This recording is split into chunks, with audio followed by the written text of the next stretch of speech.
The Bob Murphy Show, episode 459.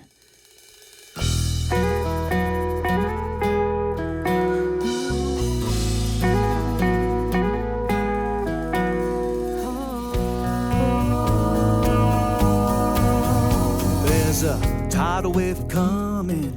What you gonna do? Get ready for another episode of The Bob Murphy Show, the podcast promoting free markets, free minds, and grateful souls. It's your source for commentary and interviews conducted by a Christian and economist. Now here's your host, Bob Murphy.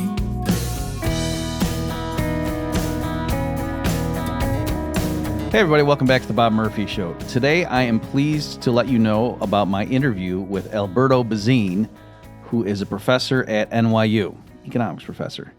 And as will be clear once Alberto and I get talking, you'll gather that he was one of the professors I had when I went through. So I was at NYU getting my PhD in economics from 1998 through 2003. And so he was there. I'm just looking over Alberto's CV here. He's been a full professor at NYU since 2007. Okay, so for those of you not in the know, there's like very important distinctions between being an assistant and an associate and then just professor. Okay, so like when people would interview me on a podcast or something and they would introduce me as Professor Murphy, I would kind of like, should I correct the guy? Because somebody else might say, hey, he's not. He's a visiting professor. Okay, anyway, what Alberto and I are talking about is the use of mathematics and economics, because this is something that it's died down somewhat by now, but it was blowing up there for a few weeks on social media. And Alberto, I saw, weighed in on it, and he definitely has the credentials. His PhD is from the University of Chicago, which is, one of the top 3 for sure in the world programs, depending on how you quantify it. So that's what we're going to be talking about. But let me give a little teaser for those of you who are of an Austrian background. There is a point in this discussion where I say to Alberto, hey, on this topic of using math and economics, I know when I was doing my dissertation that I saw the virtue of it. And in particular, I was critiquing at the time the Austrian pure time preference theory of interest. And one of my objections was that phrase time preference, or that term, it could have different meanings, any one of which is plausible enough. But once you say, yes, this is what I mean by that term, you got to be consistent. And you certainly can't switch the meaning of it mid-argument. In my dissertation, I claim, I documented cases where big gun Austrians, when talking about interest, would use that term time preference. And in some, one part of the argument, they would have to mean one thing by it, but then elsewhere, to make the pure time preference theory of interest stand up, they would have to switch what the term meant. I was saying that you can't do that. All right. And my, objections to the PTPT, pure time preference theory of interest, revolved around certain issues that the way in the verbal analysis, the canonical Austrian works got around those concerns was they kept flipping back and forth between what the term meant. Okay. And so Alberto, and then as you'll, keep your ears perked up when I get to that part in the interview. And I, in like 2 sentences, short sentences as well, conveyed to Alberto the 2 possible meanings, referring to a standard, neoclassical approach to modeling consumption. And it was crystal clear to him, oh yeah, those are 2 different meanings. And I was telling him, so the Austrians with their verbal analysis use that term time preference to mean at times the first thing I just told you there in math terms and the second thing. And he instantly knew what I meant. Okay, so that was a good example showing the benefits of mathematical formalism, because at least everybody can be crystal clear about what are you saying. But then I switched over. I said, however, in fairness to the Austrians and those who are criticizing the reliance on mathematical formalism, I said, also in my dissertation, what I uncovered was that in the neoclassical tradition, it's typical to say, in equilibrium, the real rate of interest will equal the marginal product of capital. And that is difficult to reconcile with Bombaverk's critique of what he called the naive productivity theory. And so I went through it, and then I gave my resolution to Alberto, and I said, I realized what was going on is that in the standard, neoclassical model that you'd learn as a first-year grad student, to keep things tractable, they only have one good. That's both consumption and production. And that, and so if the household doesn't doesn't consume everything, but saves some, then that just gets fed back into the production function and cranks out more of a stockpile next period that the household can decide how much do we want to consume and how much. So the capital good and the consumption good are the same physical thing in these simple models. And in that world, the stuff that Böhm-Bawerk warned about disappears, right? And so I explained that. And then you'll see Alberto gave his reaction. So I'm going to claim here, pay attention to what he said. And then after the episode, if you're an overachiever and really want to get into this stuff, I will come back and do a postscript and talk about why I think Alberto still wasn't quite getting it. Maybe I'm wrong, but I'm concerned that no, he still wasn't seeing what the issue was. And if I'm correct in that, then it just makes my point all the more so, because obviously Alberto was really good at math. It's not that he did the math wrong. It's that I'm claiming in that framework, the model misled him. Okay? So anyway, it's not worth me dwelling on it more here, because until you hear us get into it, it's kind of crazy, right? So that's my warning to the Austro-libertarian listeners out there, especially if you thought I was, conceding defeat or something. No, I'm saying there are pros and cons of math and economics, and that was a good example that I encountered of, both elements of it when I was doing my dissertation at NYU, during which time Alberto Bisin was one of my favorite professors. So here's my discussion with Alberto. Alberto, welcome to the Bob Murphy Show. Thank you. Pleasure to see you again. Well, I'm having flashbacks just seeing, those chairs and just just reminding me of the NYU structure and the architecture. And it's pleasant memories, I should say. So thank you for doing this. And so I would have already told people in the pre-recorded introduction that the main thing I wanted to get you on here is we've been following each other on Twitter for a while, and then recently there was an eruption of a long-standing controversy about, hey, is it too mathematical? Is it too austere? Are we missing the forest for the trees kind of thing? And you started weighing in on that. So that's what I want to get your take on that. And I have some, various questions to ask on that subject. But I think first, can we just give your background a bit, just so people understand, where you're coming from? So for example, can you explain your educational background? Yeah, sure. So I'm Italian of origin. I studied in Italy. So let's go back. In Italy, there's a distinction between at high school, you choose between classic studies and scientific studies. I did classics, so I did Latin and ancient Greek for 5 years. Then I moved to economics. I studied at Bocconi. Bocconi is, a private university. I would argue the best economics department in the country, and a business school too. But I did economics, but there's also a big business school. So I did that. And then I decided to, keep studying and doing a PhD in the US. And I did that in Chicago. So I started in 88 or 89 in Chicago. So I graduated, I did, my thesis was in general equilibrium. So back then, what was math econ back then. Right. Mm-hmm. Now nobody does that anymore, but back then it was. Mm-hmm. It was already at the end. In Chicago, they didn't know it was at the end of GE, but everywhere else it was at the end. So I did that. My main advisor was Roger Schenkman, who's a mathematical economist for Brazil. Now he's at Princeton and Columbia.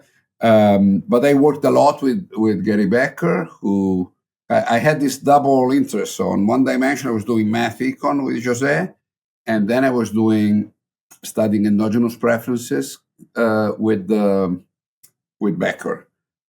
He was, the person right after, at the beginning, the way it worked in Chicago, people that Becker liked, he took as TAs of his famous Econ 301, which is the the class that Friedman was teaching before him and so on. Mm-hmm. So I did that. I started my second year with him or my third year with him. And then, he followed me until the end. Though, of course, I was doing a lot of math. And so at some point he said, you need to talk to Jose. I can't follow you anymore. So I kept Jose on one side and Becker on the other. And that's it. Then, so I did. I wanted to go back to Europe. My wife, especially back then, wanted to go back to Europe. So I took up pre-doc, postdoc. I mean, it was a postdoc, but I didn't have a doc yet. Uh-huh. So from what now is the Paris School of Economics in Paris, back then it was called Delta. It was the Department of the École Normale in France. So I did a year there. Then went back to Chicago. Then I got a job at MIT. I did a few years at MIT. I hated it. Went back to Europe and to Paris again. And then I got a job at NYU and decided that New York was Europe enough, and I came back. and then I stayed. Okay, great. Do you speak French too? Nah, not really. Okay. I understand it, but no. Okay. So just English and Italian? Yeah. Or Spanish? Okay. Yeah, a little bit of Spanish, but yeah. Okay. Well, I'm just saying it's funny because like there are plenty of people in the program when I was going through that they would say like, right, like I said, do you speak these languages? And they would say, oh no, but it turned out they could speak it a little bit. Whereas like as an American, when I say, no, I can't speak these languages, I mean, I cannot speak it. So, No. Okay. So thank you for that. And just, I wanted to show the listeners that yes, when it comes to the topic of math in economics, you have some expertise on the subject.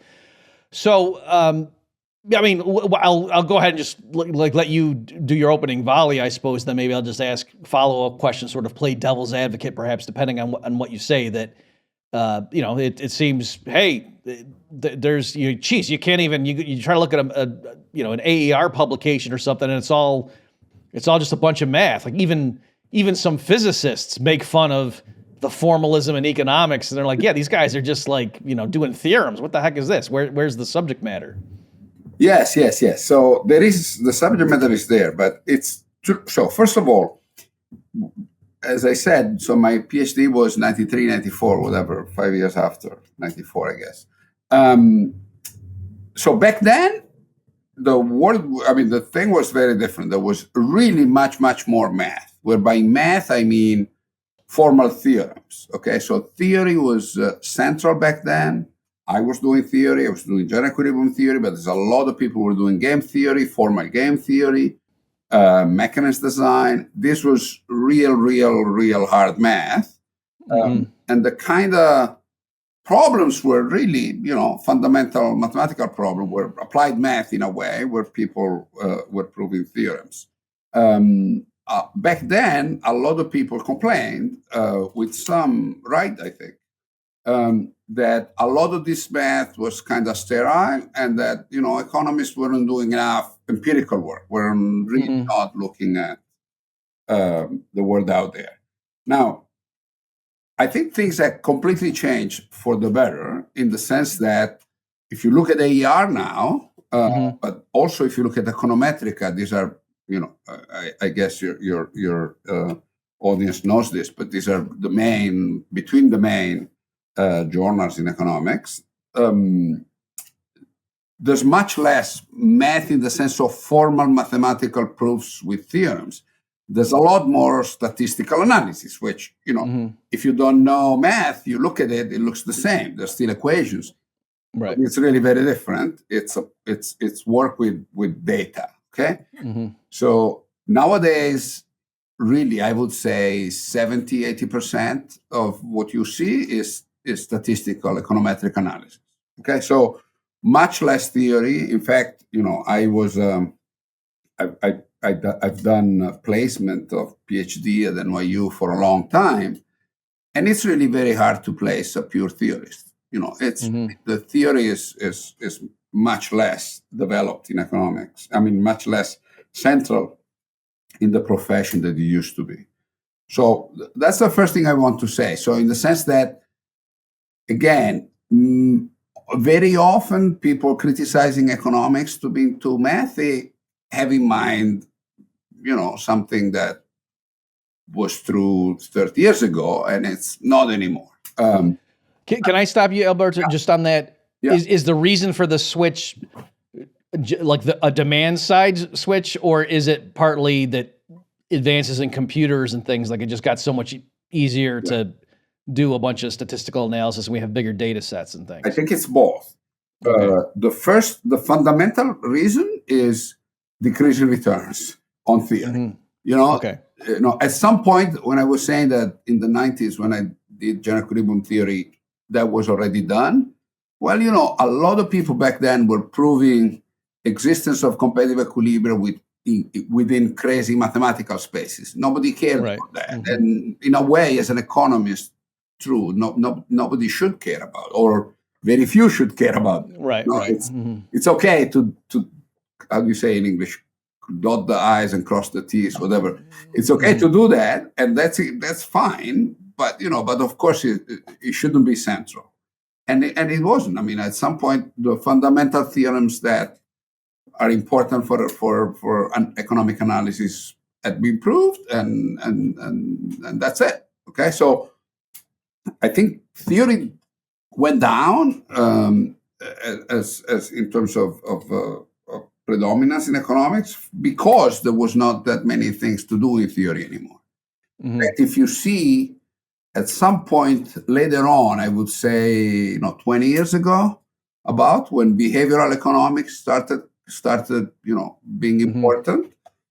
So we started relaxing the rationality assumption in many ways. Well, then theory came back. A specific kind of theory, decision theory, came back. So there was 10 years maybe where decision theory was crucial, because we were reproving all these theorems that we had shown with rationality. We're looking at all these theorems with much less rationality than we were assuming before. So there was a space to do something new, and people had done that. And now that's gone too, because we've done that, or they've done it. I've only partially worked on that.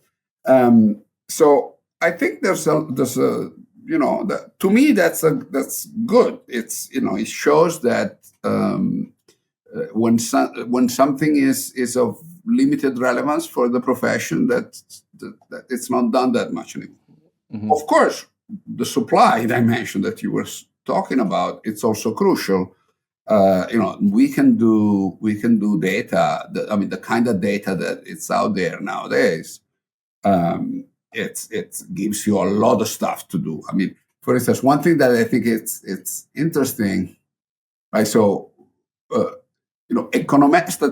statistical analysis, econometric analysis in economics, a lot of it was done to deal with very small data set, right? So, I mean, also the relationship between models and data. You write down models when you have 17 data points. Everything is in your model. When you have billions of data points, then there's a lot less a lot less relevance in the model, and so that's what's happening now. It seems. Well, let me throw this out, and then you tell me if this is correct or if you think this is goofy. Not that I'm like hip deep in the literature anymore. Like I'm in the private sector now, or I teach things for undergrads. But it seems like now, if a clever paper comes out, like the innovation is in their identification strategy. Like for people at home, like you have a lot of variables that are correlated and you're not sure what causes what. And so you can't just like do a standard regression, because that's kind of naive and you don't know. And so people come up with clever ways to isolate and to like try to show causality. Like that's now, where you got to sit there and do something that no one's thought of before. Like that's the innovation. Absolutely. A lot of economics is that now. Acemoglu, Johnson, and Robinson last year, the year before this, got the Nobel Prize for that. Okay, because basically they came up with an instrument, with an identification mechanism for a fundamental question. You can discuss that, but that's what they did. Right. So if you argue that what they did was successful, well, the success was exactly the identification you're talking about for an important question. And there's a lot of work along those lines. Absolutely. There's also, it's not only the identification. It's also the clever finding of the data. Right? So again, we used to have the data that some government organization published. That was what we did, the census or this kind of stuff. Now, you scrape data from the internet. There's data in history that comes up. Everything is digitalized. And people come up with very incredibly clever data that you didn't know it existed. I saw some guy. He was doing something about COVID and the effect of. Was it the lockdowns or was it just people naturally not going out? And he got smartphone data, like to figure out where people were, and so it's like you wouldn't even have known you could get that as a reacher. I don't know. There's an industry of that. I mean, now location data, geolocation stuff. I mean, it's incredible what you can get.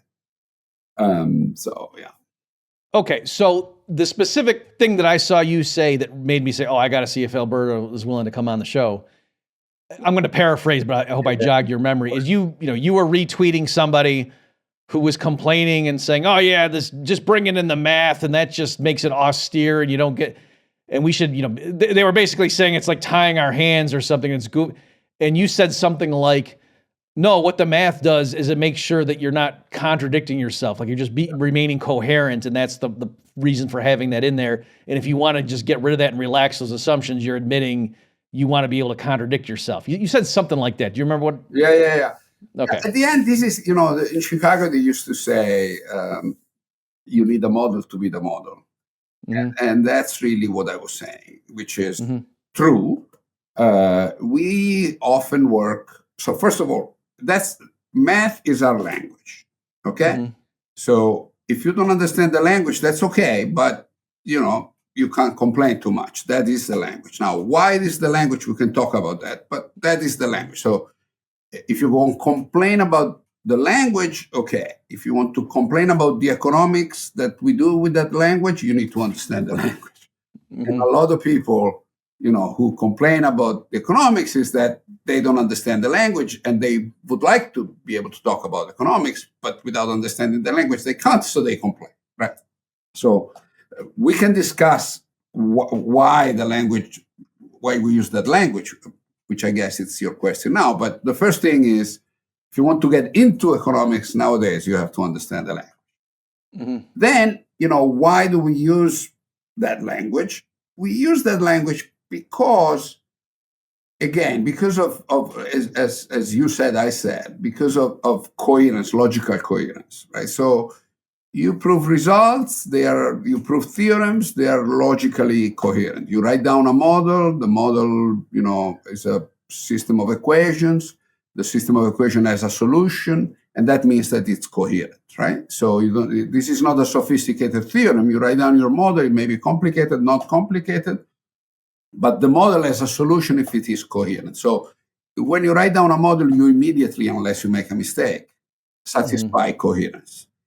And often, the complaint about people using models is complaint of people not using models is two dimensions. It comes in two ways. The first is they would like to say things that they are not able to say with a model.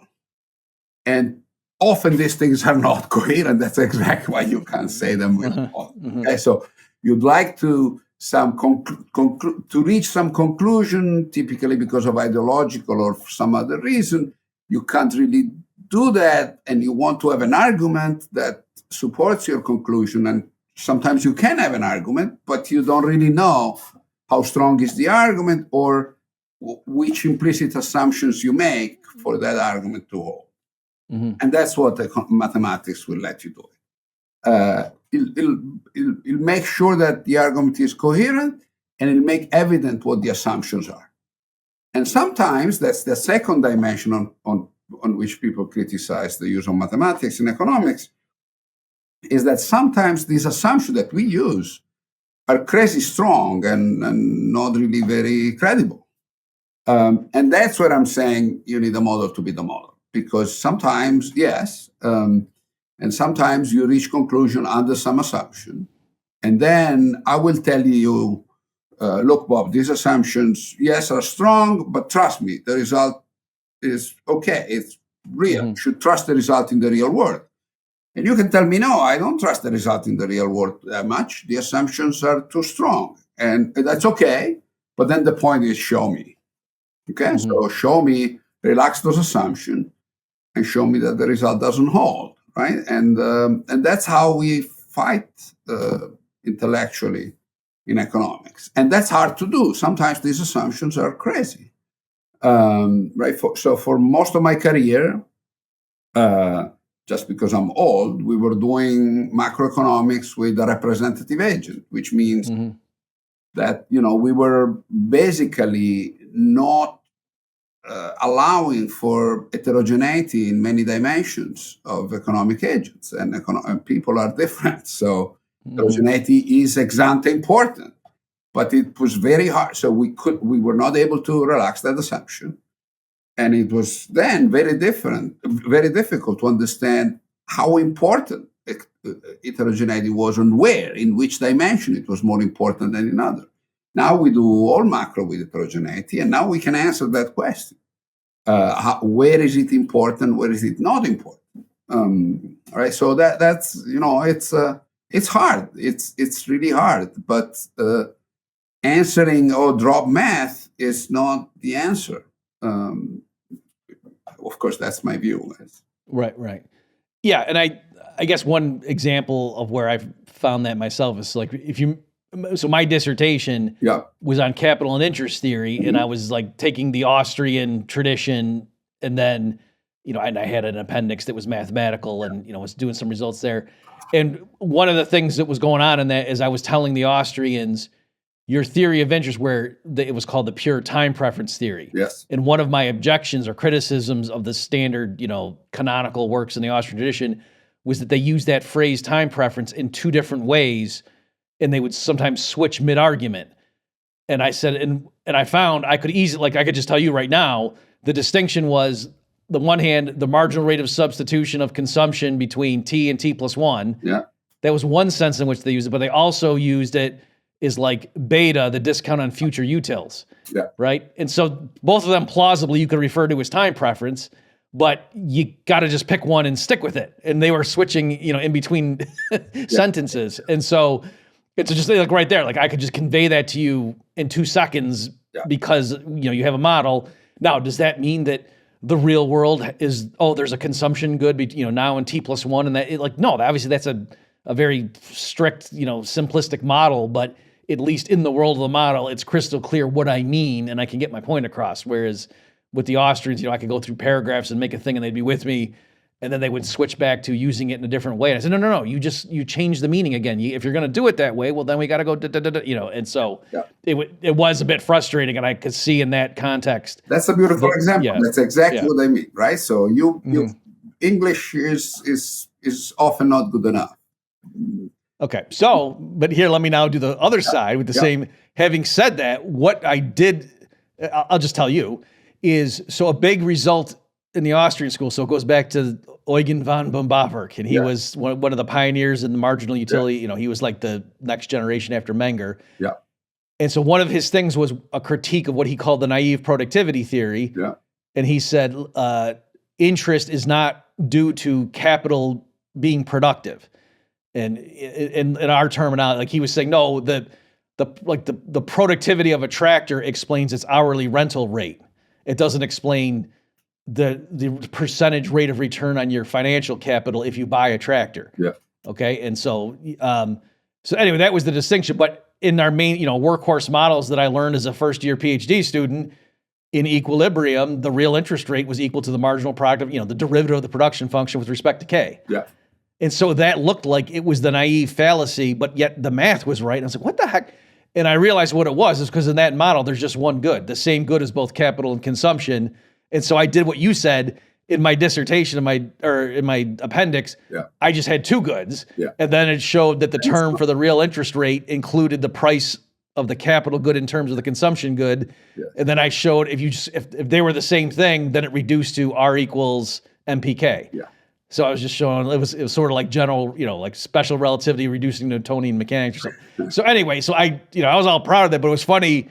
The Austrians didn't much care because it was like, well, this is a math model, and then a lot of mainstream economists didn't care either because they're like, yeah, but no, it's basically the marginal product of capital because that's the way they were thinking about it. Yeah, but that's where going back to what I was saying. Now it wouldn't be true anymore. But back then, it was really in the same way in which I was saying we used the representative agent. We also used a model with one good. Because in macro, no, but in macro, we only used one good because that model with multiple good, macro infinite horizon models with multiple good is a mess. So now we can do that much better. But back then, the macroeconomists would think with one good. So he would say, of course, marginal product of capital is the interest rate in equilibrium because there's only one good. Now we don't do that anymore. But again, and I'm sure there's many other things there. But I mean, I'm just saying it was interesting that there was a whole, there were, I think, several generations of economists walking around thinking, oh yeah, the real wage rate in equilibrium is the marginal product of labor. Yes. And equivalently, the real interest rate is the marginal product of capital. And I was saying, no, that second claim is not nearly as strong as or as well-founded as the first one.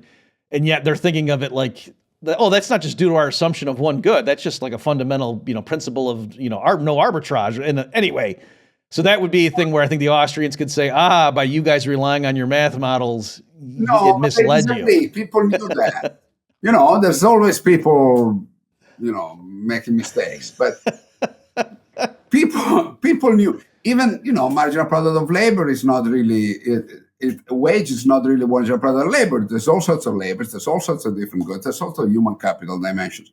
So, that's that in a way, okay, let me go back. In a way, that's what general equilibrium theory was doing to you.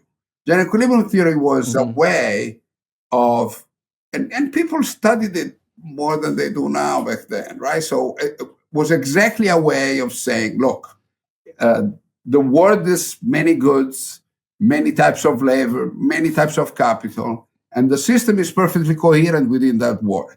Now, then if you're a macroeconomist, so people in micro back then would make fun of macroeconomists exactly because of the stuff you're saying. Because they, write down a model with one good, one capital, one capital, which is also the consumption good, no different from capital and consumption, only one level of human capital or one type of human capital, and you just go. And you would make fun of them, but the structure of the model, the fact that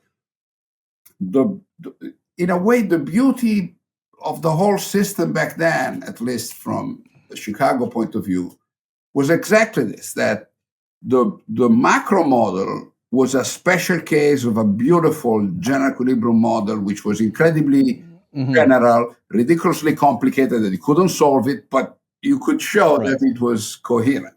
See what I mean? So the macro was the simplified, very extreme assumption version of that model that you could solve, but it was rooted conceptually in the general equilibrium structure. Well, right. And so let me just say that when I was going through NYU, one might have thought I would be repulsed by general equilibrium, but no, I think you taught the general equilibrium class that I went through. I like that. I love that. And also I did the game theory that, Benoit and F.A. Oak, if you remember those guys, they did, because in my mind, it was like, well, if we're going to assume agents who are rational and, why don't we just push that to its logical extreme? Like, to me, it seemed kind of goofy to go halfway with it and assume, cash in advance constraints or something. Like, no, just everybody has an infinite number of goods and, they can, an infinite number of time periods and everyone's perfectly rational. Let's compute the subgame perfect equilibrium out to, infinitely repeated game. And in other words, it seemed like if you were going to go that route, just go ahead and do it in its full elegance. Right. And like the Arrow-Debreu models and things, I thought, that just kind of shows you in principle, this is what it would look like. Now, we don't live in that world, but it's kind of elegant. Right. But you see the point, that the point is exactly, so that model, the full rational game theory model or the full rational general equilibrium model, those models are there to guarantee that what you're saying is logically coherent. Right. Then they don't let you say anything about the word because they're too complicated. But that's exactly the point. So what you do is you take that model, which you know is logically coherent. You throw in a billion assumptions and you solve. Now you have a solution under the assumption. Whatever you say, it's coherent under the assumption. But now you know two things. One, you know that it's coherent. Two, you have explicit assumption that you have to make. You know what I mean? So the person from the outside or the other economist that can read those assumptions can say, I like this assumption, but not this one.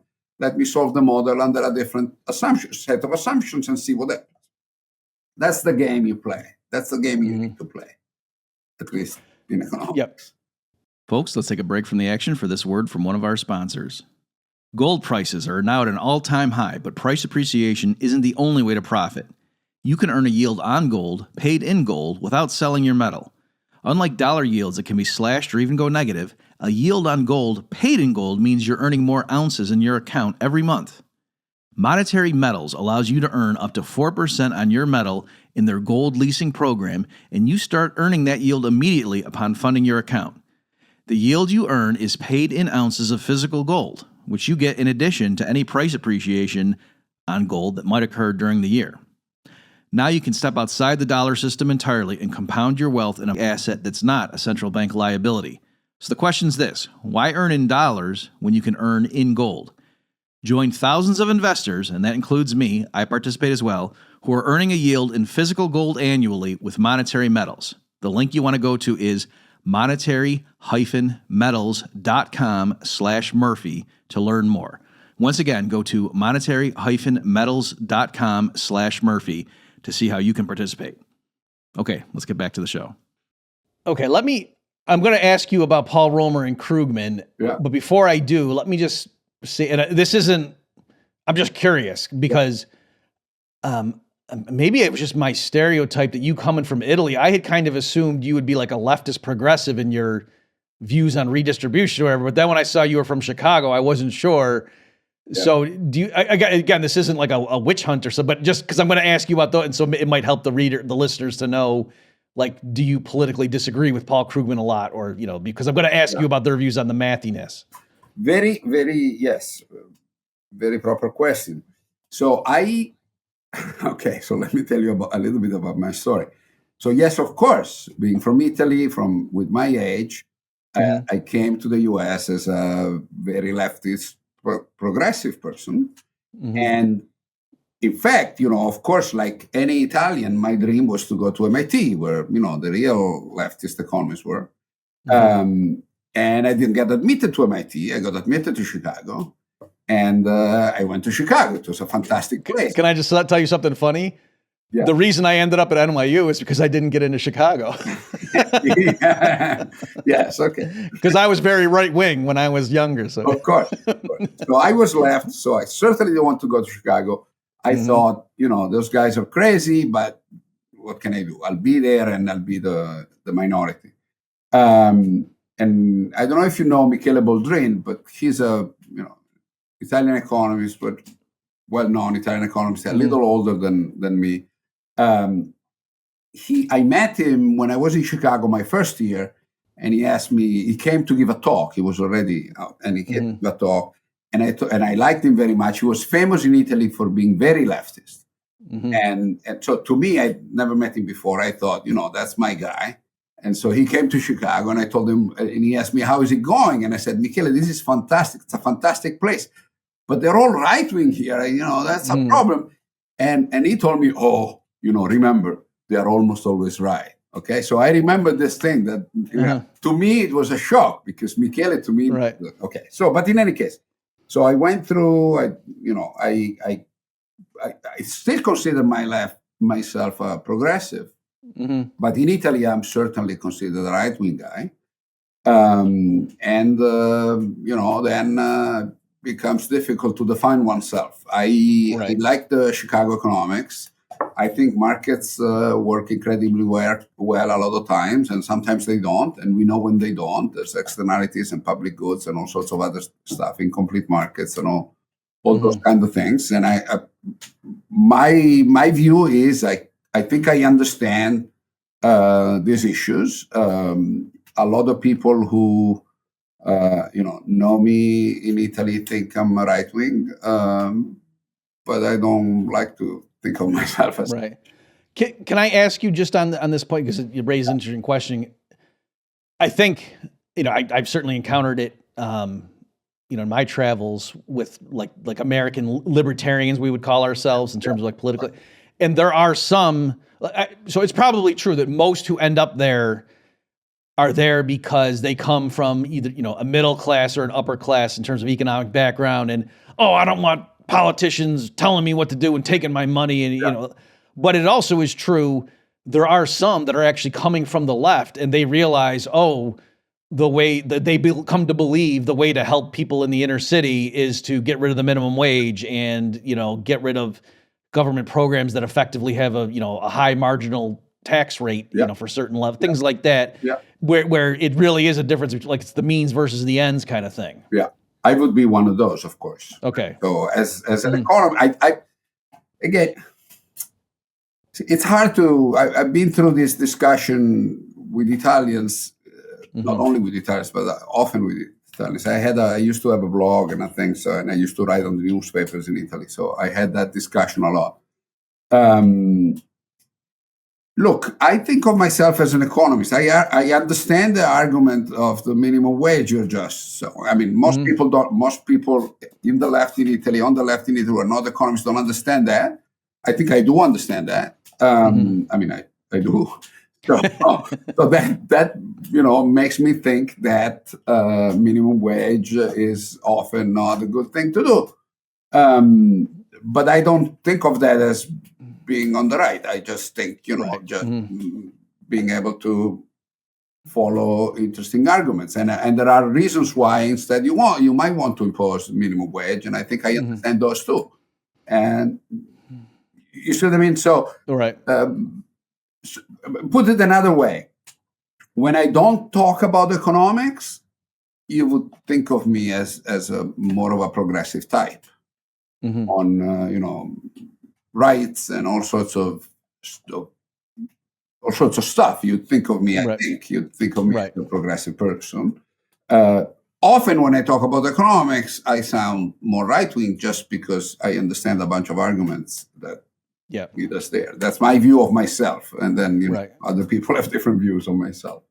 Okay, great. So I'm actually interested in that more, but let me just keep going with the main thread. And again, the reason that we took that detour is just so people would have some more context, because I want to ask you, it wasn't merely, the heterodox, like the MMT or post-Keynesian people lately, but like back in 2015, Paul Romer sort of made a splash. He had the mathiness piece that came out in AER, and then Krugman. I don't know if it was it was because of Romer or just Krugman in general, but at that time too, he was coming, and Krugman was telling the story of, in Krugman's history, it was like, the Chicago guys came in and they beat up the Keynesians in the 70s, and they had some really good, knockout blows and really gained credibility. But then, the stuff that like Lucas and his disciples did, it just like in the early 80s, it's like it kind of just ran out of steam, and it was just got so sterile in these, the DSGE models. It's just nobody believes in that anymore. And like the old school ISLM framework just guided us so much better in the 2008 crisis than these hyper rational Chicago guys. And so that's why, Keynes for the win. Like that's kind of Krugman's take. So how do you feel about something like that? Oh, I hate that. I think. Okay. No. Okay. So Romer is a different thing. We can talk about Romer, and I don't know. I'll tell you why I don't know, but I don't have a clear judgment on that. Krugman, there's two things about him in general. Okay, so Krugman, when I said before that I was at MIT and I hated it, Krugman was there when I was there, but I never met him because he was always away. So we were colleagues for a year or two, but for 3 years actually, but I never met him. But so Krugman, there's two things. One is to Krugman and to more generally to MIT types, the math in model, what is a model is a different thing than what is a model in Chicago. So they both use math, Chicago famously, Lucas said the model is a lab. Okay, so Sargent, Lucas, these people, their idea is we write down a model which generates data, stochastic process for an economy, which is data, and then we compare the data generated by the model with the data of the economy that we see. So models generate data which is as close as possible to the data that we have in the economy in terms of formal structure, right? So for Lucas and for Sargent, a model is, for instance, a macro model. Generally, we're talking about macro typically here. A macro model generates time series of employment, unemployment, inflation, consumption, savings, and this. So infinite time series, right? So then we take the data that the Fed produces, consumption every year, every quarter, whatever. Okay, so the model is a stochastic process like the data. Okay. Krugman and a lot of MIT types of his generation, a model is not that. A model is a very simple object that highlights some mechanism that you think is important. And then the model, you can do many more simplification in the way you think about a model because you're only trying to highlight some mechanism. You're not trying to generate data in the way the Lucas and Sargent people do. Okay, so that already is a very different way of thinking about. So to an outsider, they're both models. Maybe Krugman's models are a little simpler, but not that much. So when Krugman was an economist in the profession, in the sense of, on the frontier of the profession, he's still an economist in the profession. But at some level, at some point, Krugman was really at the frontier. He was doing trade, and he was doing general equilibrium models of trade, and he had taken away an assumption, which is competitive market in a way, essentially competitive market, a constant return to scale, and he wrote down models with increasing return to scale, which sometimes induce non-perfect competition, and he wrote down formal mathematical models of those and looked at the data. So closer to the Lucas-Sargent world, not completely, they were static models and so on. Okay, so at some point, he went working for the New York Times, and now there's no models anymore, and now he's explaining stuff to people, and he has an objective to reach, which is often, political, ideological, and so on. So this is a guy who really understands economics, but he wants to, make an argument which has a political sign typically, or an ideological sign, and he does it in the simplest way possible. And then all this modeling kills him. He really wants. So what I'm trying to say is that he already started from a conceptual view of models that were not as fundamental as in the Chicago world. And, as he went ahead, leaving the frontier of the profession, those models became less and less and less relevant.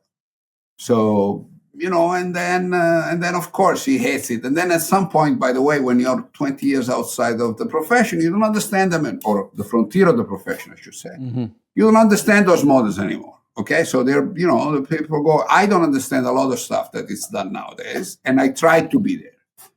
Krugman is much more intelligent than me, but he wasn't trying to be there. He was doing something else. Right. So, he got away. So, and then, when you're very intelligent, but you don't understand, you always think it's the other people's fault, right? So that's what he did, honestly, I think. Yeah. It's also interesting, just to go along with your narrative there, that back when he was, and that's just fun, because I don't know if you know this, but I had a podcast with a co-host. It was called Contra Krugman, where every week, every week we just took his, either op-ed or a blog post when he had that, and would typically criticize, like once every 20 episodes we'd agree with him, but typically we disagreed. And so it was funny when people would ask me, oh, Bob, like, was his Nobel Prize just bogus? And I said, well, I think they might have given it to him possibly because he was really against George W. Bush at the time. So there could have been some politics, but I said, but no, the work he did on trade theory, was good stuff. And like, they're surprised to hear me say that. But what's funny is if you go read his stuff on, like, for the pop audience back then, he sounds very like free market. He's like mocking. Oh yeah. I forget the guy's name. The guy that was in the Clinton administration, the labor secretary, Robert Reich. Yes. Like he would just mock the guy. Like, this guy's an idiot. He didn't know anything. And, people don't understand how comparative advantage works and stuff. So it was just funny that when he was, being very rigorous in your, model, like with the models that you think are the appropriate ones, his views were also closer to yours. And then Absolutely. now it's like, I agree with you. Like, a lot of times I would say in our episodes, I would call it a Krugman contradiction. I would use a K instead of a C. And I would say what that means is he's not literally contradicting, but like, look at 8 columns ago, he assumed, markets were like the simplifying assumptions he did, this way to get the result he wanted. But now he wants a different result. And so he makes the opposite assumption. You know what I mean? So in any one column, it's not crazy. But when you see why did he switch, it's like, oh, because both ways supported whatever the Democratic politician wanted or whatever. Or so it seemed like he knew what the answer had to be and then would just backfill. What kind of simple model can I come up with to make that pop out? This is funny because I told you that I was writing a column for a newspaper in Italy. Mm-hmm. And, I must have written 10 columns starting from Krugman and saying, why is he wrong? So we're probably saying the same thing. All right. That's great. Yeah. You were like the Italian contra Krugman. Absolutely. Okay. Okay. So I guess, you were there, you're like explaining your Krugman. With Romer, are you saying that Romer is his critique of math, and because he called it mathiness, is that? Yeah, I remember. I spoke with him. So, he was at NYU. He's a friend of mine, I would say. Not close friends, but we talk often. When he was here, we would talk often. By the way, he was a student. He was in Chicago, and he was a student of Jose Shankman, like me. Okay, so I would meet him with Jose. Okay, so the 3 papers that he wrote that he got the Nobel Prize for were really very frontier. They were fantastic papers, but they were really frontier on math too. Okay, so as I said, Jose was a mathematical economist. He's actually a mathematician turned economist. So him working with Jose really means that, he was there on the frontier. And those papers are really, Paul's paper are really, really sophisticated mathematical objects, right? So, of course, nowadays, maybe they sound a little bit less than they were back then. But, back then, nobody could do that stuff mathematically. Right. Okay? And the papers were not just math. There was a absolutely fundamental idea. By the way, not that far from Krugman's. Okay, so Krugman's working with the increasing returns, and Paul Romer working with increasing returns. Different models, but the same fundamental idea. Constant return to scale might be too strong an assumption. Okay, so let's relax that assumption. Krugman was doing it. Can we stop, Albert, just for people at home who are like getting? Is it like a very simple layman's thing that if you're trying to explain like why do some countries specialize in one good and some in another? Like, obviously Saudi Arabia is going to export oil and, Florida is going to export oranges, but there's other things. And you can imagine if there's increasing returns to scale so that the more you make of something, the cheaper per unit, you can also see how just like the luck of history. And if some country gets into an industry first, they might end up being the best producer of and the size of the country too, right? Of course. Yeah. The size of the country and the fact that they got into a production first. It might keep other countries out from producing that because the first country is more productive in doing that. That was Krugman's idea. Romer's idea was, look, sometimes agglomeration is very productive. So cities are much more productive than the countryside because there's a lot of people concentrated. And the concentration of people for various reasons might imply that. Okay, so then, if that's the case, then everybody comes to the cities, which are more productive, then increases the productivity of cities. And again, so the thing that we have argued Krugman could do with countries Paul did with cities in a way. Paul Romer did with cities. Okay, so his growth theory is all there. Okay, beautiful, very, very important stuff. Okay, very frontier mathematically and very important economically. So that's why everybody was shocked when he went with the mathiness, because he was the poster child example of I can use incredibly sophisticated math to do something really very important, and without the math I could not do that. Right. So okay. So then I spoke with him. What the hell? I mean, and I don't know, and I don't know. I mean, it's really very hard to understand why he went there. There's a few things, I think. One is, again, with all due respect to Paul, which is a person that it's very high up in my ranking of economists. He also had left the frontier. Okay, so like Krugman, for different reasons, he went. He did all sorts of fundamental, important policy work. But he had left the frontier. And did he go to the World Bank or something, or am I getting mixed up? Say again? Did he go to the World Bank, or am I getting mixed No, up? later he did that too, but later on. Okay. But he did this. He did the growth thing at Chicago as his PhD dissertation. Then he went to Stanford and kept doing that. But then he kind of stopped, writing papers on top journals. He had a company. He went He went first in the private business. He had semi-private. He had a company. I don't really remember the name nor really what they did, but it was some sort of service to teachers and students that got him actually quite rich. And then he started doing the thing on cities. He had this whole operation on policy, consulting policymakers on building of cities, on constructing cities, and what do cities, and that also got him a lot. And then because of that, he got to the World Bank again, doing that cities and development. Okay, so but for 20 years or so, he was teaching. He was talking to economists all the time. I mean, he was there like Krugman. He was really not publishing in top journals. And again, it's a choice. It's not that he couldn't have, but I think that changes your psychology and personality. At some point you start, and maybe that's the right thing to do, but at some point you start thinking that what's important is what you do, and everybody else is sterile because and I am sure people in Paul's position 40 years ago thought that what he was doing was crazy, and right. He wasn't, and so maybe he's right. What can I tell you? He certainly understands. But then again, to me, there's an aspect of that, and again, to be fair, I'm old, but I'm still there trying to publish.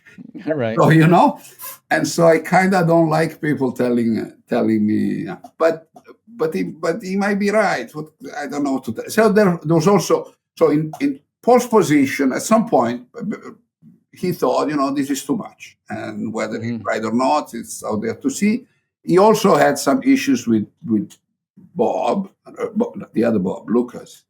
Right? There's some fight between the two, and some of the stuff of the mathiness that he was complaining about was actually Lucas's reaction to something he had said, and then Ben Moll came into the game, and so at some point it became a little personal, and also those things on both sides ruin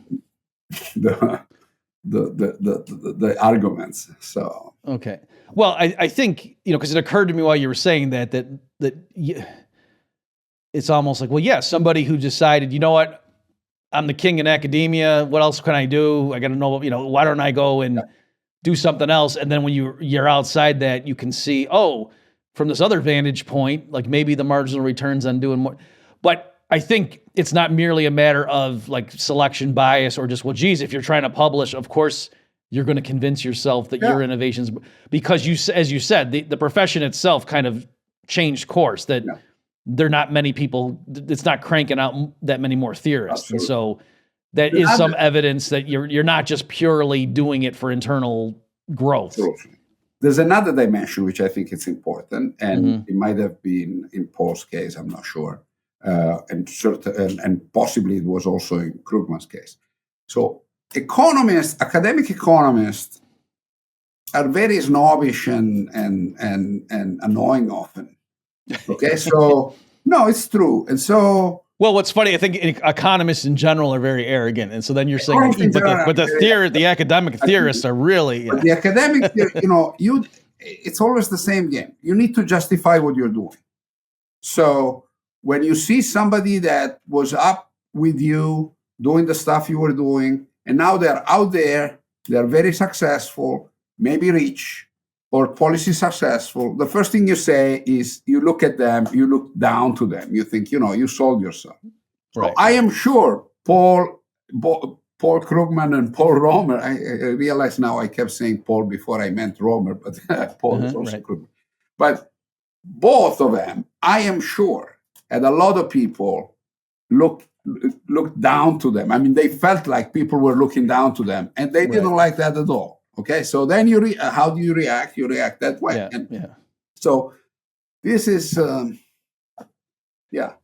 this has been great. Do you have time for one more question? Sure. Go. Okay, so I'm imagining, like, I'm trying to get out of the bubble myself because again, seeing your furniture, that's reminding me of being at NYU in this game. I think the public, a concern they might have, say, look, we're not against, there's a bunch of physicists and they use math, but you know what? They, put satellites up there and maybe it's wrong, but they can build an atomic bomb. Yeah. You economists didn't even see the 2008 crisis coming. Like, what good are you, right? Again, I'm exaggerating for hyperbole, but some people could say something like that. Like, why are we spending all this money funding higher education econ departments when you guys can't even avert, a terrible worldwide recession?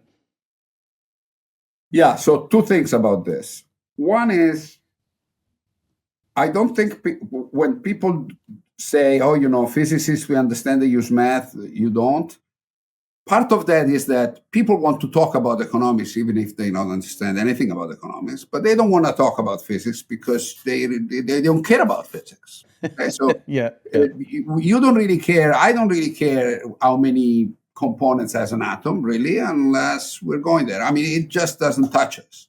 While economics, you discuss with your wife, with your kids, with your co-worker, with everybody, and it touches you, your portfolio, and everything. So people want to be able to discuss economics, and they're really, journalists in particular, they're really very upset when they can't. While physics, they take. Okay, so that's the first thing. Right. It's not that a politician gets reelected based on how the black holes are exactly doing. Like nobody. Physics. You get reelected on the economics. Everybody want to to talk about that. Okay, so that's the first thing. And so obviously they get very upset when an economist tells them, you don't understand, read the models, you don't understand the model, just shut up. Okay? So that's the first thing. The second thing is what you said, and that's, I think, David, I know it's not you, but that is also a mistake. So if you take any class, let's go to the crisis. Okay? So if you take any class in basic finance, which is general equilibrium theory, which is the stuff that I teach, I will tell you in the first 20 minutes that there's a clear sense in which stock markets are not predictable, and that's and it's absolutely impossible to predict crises, logically impossible, because if you do that, then you're rich and you avert the crisis. Okay, so that's not going to happen. It's impossible to do that.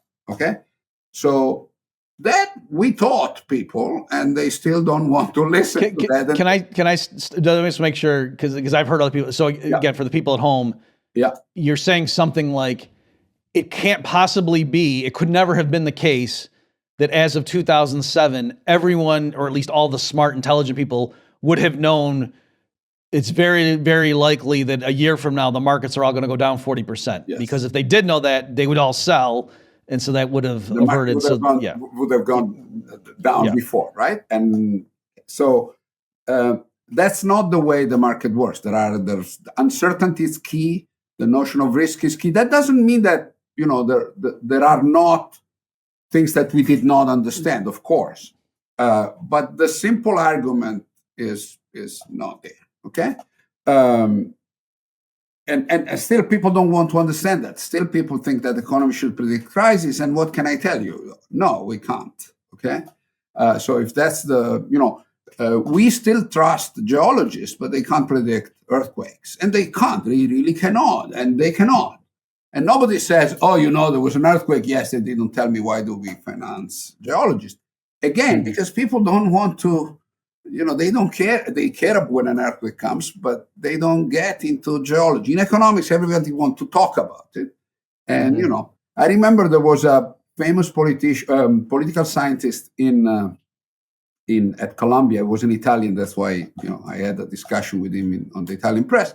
And again, he complained economists didn't predict crisis.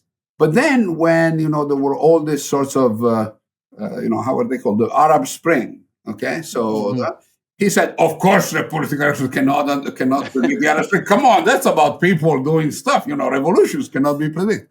Yeah. Okay. Revolutions cannot be predicted. Right. So they can be predicted better than the stock market for sure. Right. But so the point I'm trying to make is, yes, we did that. Yes, we understand that the stock market cannot be predicted. And still people want us to do that. And we will never be able to do that. On the other hand, we understood inflation in the 70s all over the world. And we didn't really understand it. That was Sargent and Wallace. That was Volcker in its manifestation in policy of Sargent and Wallace. And basically, we didn't have any real hyperinflation or very hard inflation until recently. Even recently, it was a solid problem, a serious problem. We can go in and understand what it was, but it was certainly nothing like the inflation in the 70s. That stuff we understood.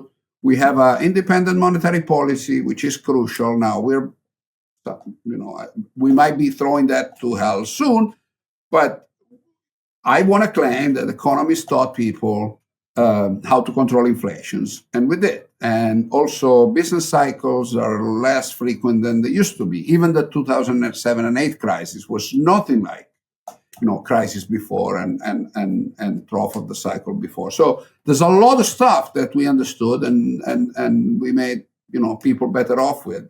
That I want to claim we did. And, think about free markets. Again, a lot of economists are in favor, typically, first order of free markets, especially with respect to economic systems which don't have them.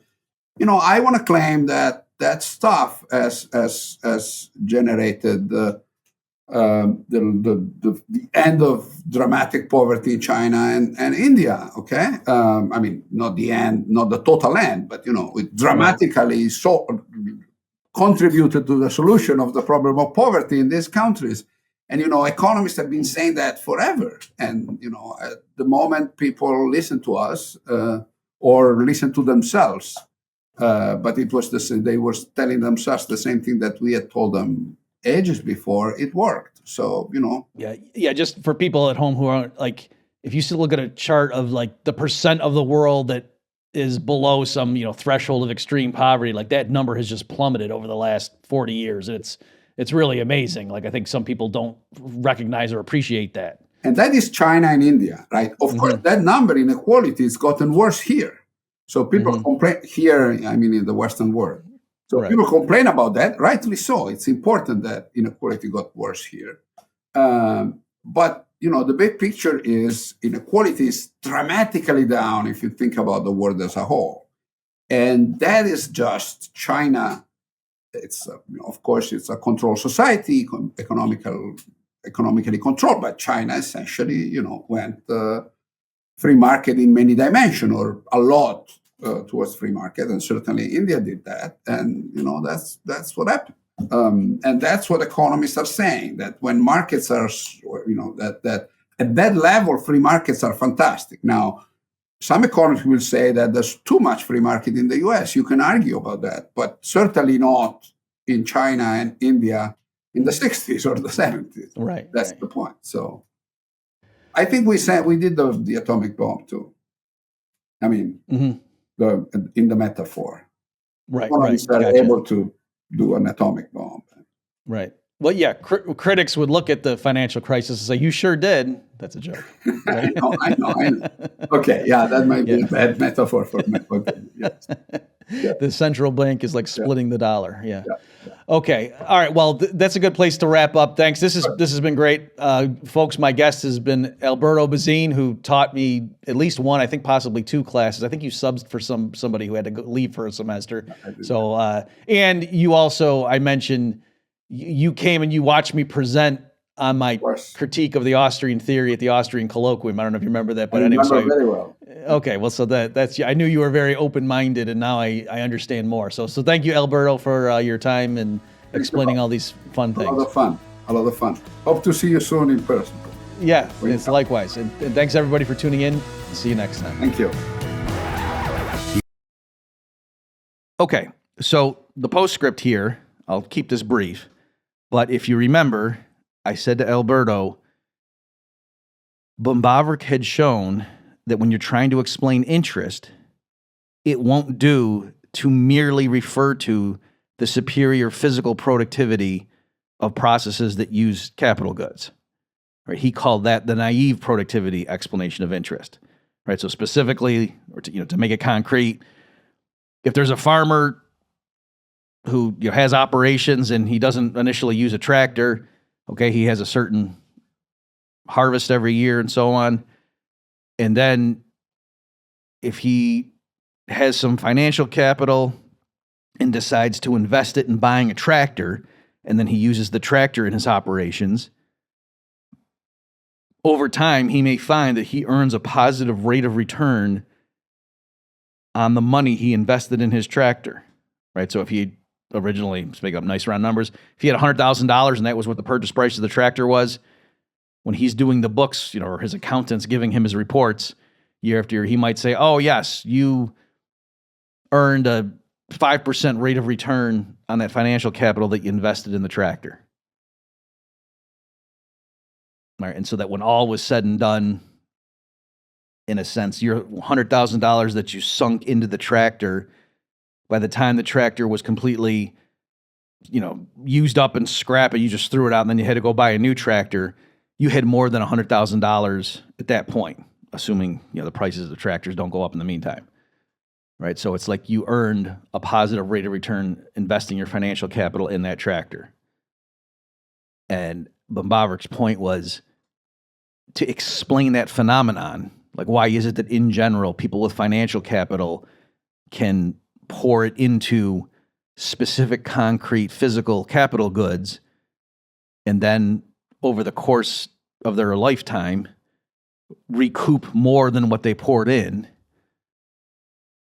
Why, measured in money terms, how is that possible? And Böhm-Bawerk said to say, because people can produce more with capital goods than without, that is completely missing the point.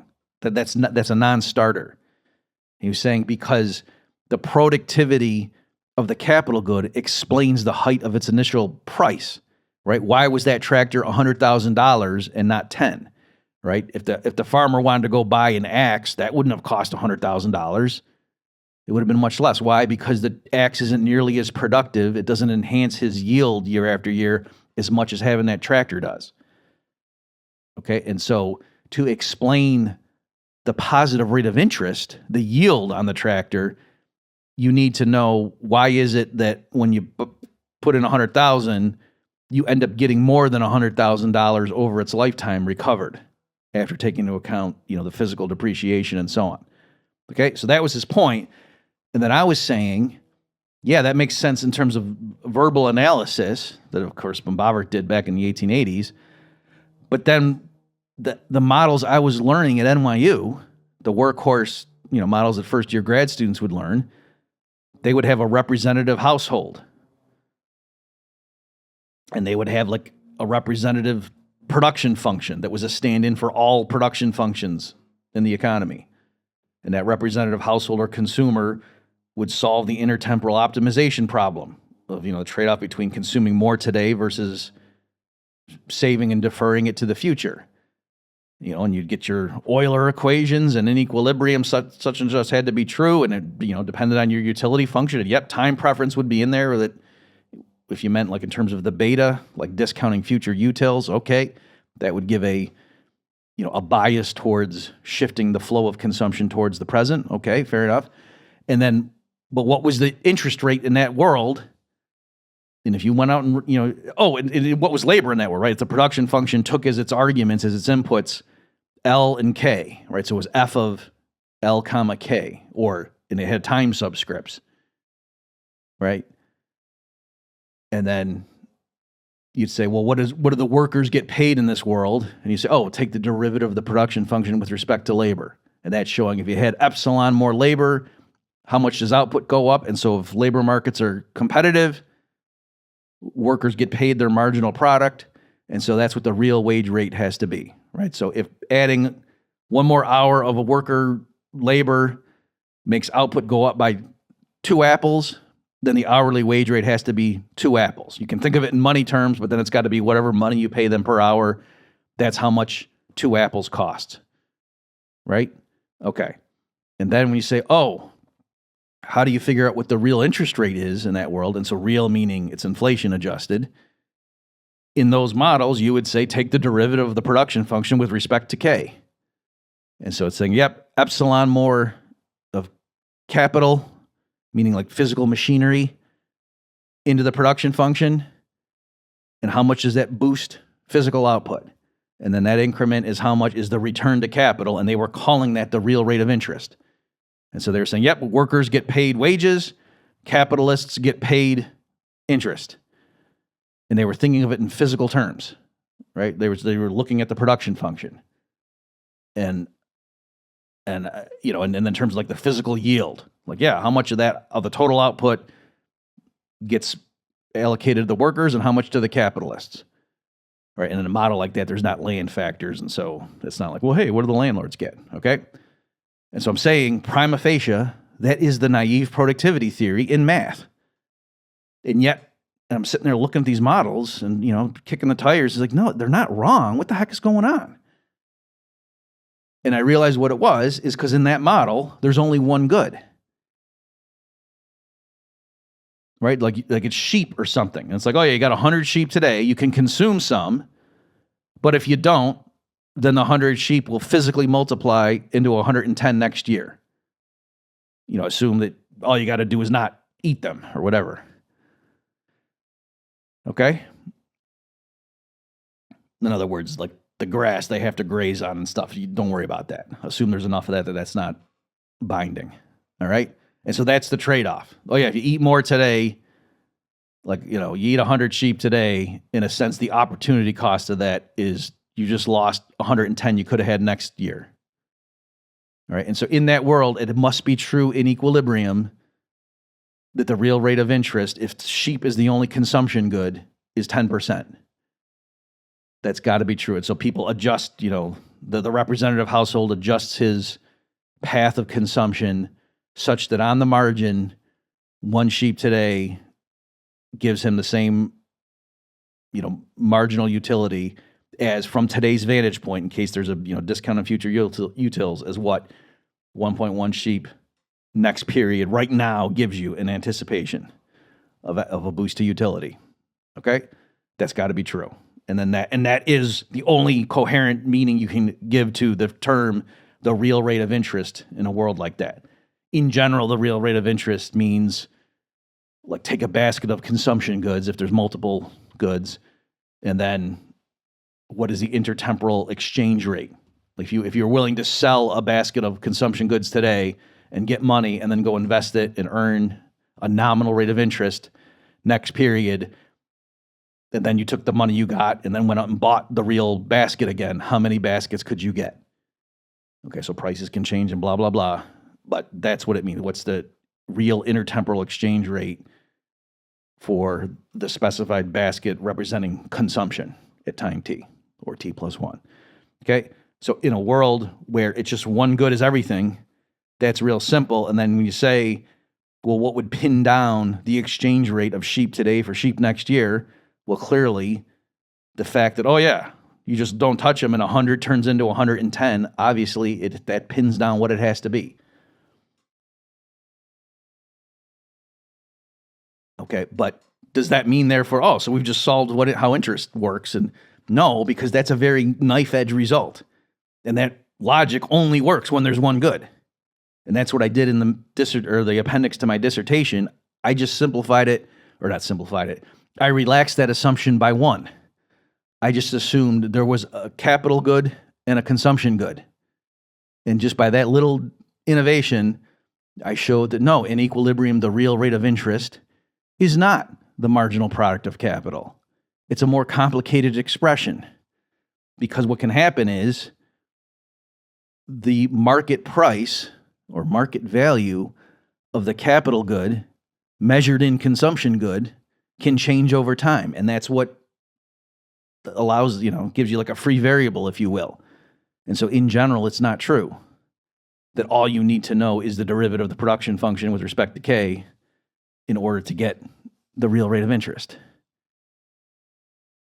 Okay, and what's cool is in my expression, I showed I wrote out what the equation was, and then I showed, but if there's only one good, such that the capital good and the consumption good are the same, then that means the price of the capital good in terms of consumption good, measured in terms of the consumption good, is necessarily 1 for all t. And so then if I plug that into my equation, it reduced to the real rate of interest equals the marginal product of the production function with respect to that capital good. So it was kind of cool. It was like, relativity reducing to Newtonian mechanics at low velocities and low masses. All right. So anyway, that was kind of cool. So what's my point going? So I went all through that, and I very quickly said that to Alberto here in the interview, and notice what he says. Well, sure, but I mean, come on. We also just have a representative laborer, right? And in the real world, there's multiple kinds of labor that get paid distinct wages. So is it? And I say, no, I think he's still missing it. And if you're listening, Alberto, I think you're still missing it, right? Because yes, in the real world, if there's surgeons and guys mopping the floor in the hospital, they have different marginal productivities, and so their wage rates are different. Sure, that's fine. But still, when you think, what is it in terms of raw economic law or principles of how's the world work, when you're walking around as a trained economist and say, what determines wage rates, to say they're pinned down, at least in equilibrium in competitive markets, by marginal productivity, that's still true. Whether you have one representative worker or you have multiple workers who have different productivities, that's how you explain the multiplicity of their wage rates, right? But my point was, no, when you say what determines what's the real rate of interest, to say, well, yeah, if there's multiple capital goods, they all get paid according to their marginal product, but we're just kind of merging them together. No. If there's a tractor that earns whatever, $1,000 per hour, and if there's a hammer that earns $2 per hour in rental rates, and list a bunch of different capital goods, and that would explain what their rental rate would be, meaning someone who wants to hire that piece of equipment for a unit time, how much could they charge in equilibrium for that? Okay? And yeah, that would have to do with, the prospective person thinking of hiring that unit would say, how much is that going to boost my, physical output and then my revenue? And you do it that way. And they say, that's how much money I'd be willing to pay on the margin. Okay? So, but notice what I've explained there is the different rental prices of various capital goods. The rental rate per hour is not the same thing as the percentage yield on your financial capital. That's the point. Or that was Bumbaverik's point. Right? They're different things. Like the dimension's not even right. Right? So again, the physical productivity of a particular capital good explains its rental rate per hour. It doesn't explain the ratio of its rental rate to its purchase price, right? That's the issue. That's what the interest rate is.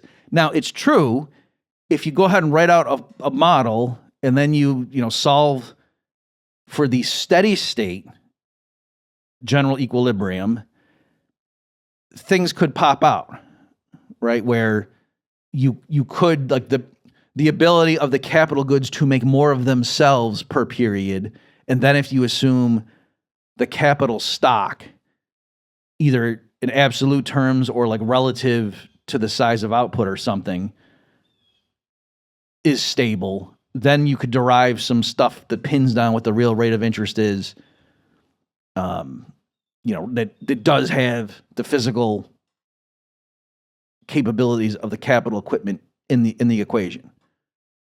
But again, that is different from saying that the real return, the real rate of interest is analogous to the real wage rate.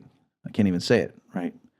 My tongue was not allowing me to say something false, right? So again, it's not merely a matter of, oh yeah, when you merge them all together, you're kind of losing some of the nuance. The way if you took, technically in the real world, there's thousands of different types of skill sets and different workers, and to kind of combine them all into one aggregate representative worker is a bit misleading. Right, it is, but you're not losing sight of the basic idea of, hey, if you think markets are competitive and how workers can be bid away from each other and so on, that yes, there's a sense in which there's a tendency for each worker to get paid his or her marginal product, saying because of the productivity of their labor. I'm saying no. You can't say, oh, and in the real world, how is it that the real rate of interest is pinned down? And I think you're on the wrong foot if you say it's basically because how much more output is there per period because we have a capital stock. That's not what it is, right? You can have interest even in a world without capital goods, right? Pure endowment economy. Just you have trees that shoot out coconuts, and people can trade present coconuts for future coconuts, right? And you can talk about the real rate of interest in a world like that. Like if you thought the amount of coconuts that the trees shoot out was gonna go up over time, that would probably raise the rate of interest. And if people have subjective inbuilt time preference and patience, that would also tend to make the equilibrium coconut rate of interest higher, right? So notice, it can't be that interest is all about the marginal product of capital. Whereas if you said, if there's a world with no labor, what's the real wage rate? You'd say there isn't one. What are you talking about, right? Because the real wage rate is directly related to labor. But interest is not directly related to capital production per se. Okay. I think I'll stop there. In the show notes, I'll link to my dissertation and some other stuff that I've written on this if you want to learn more. Thanks for your attention, everybody. We'll see you next time.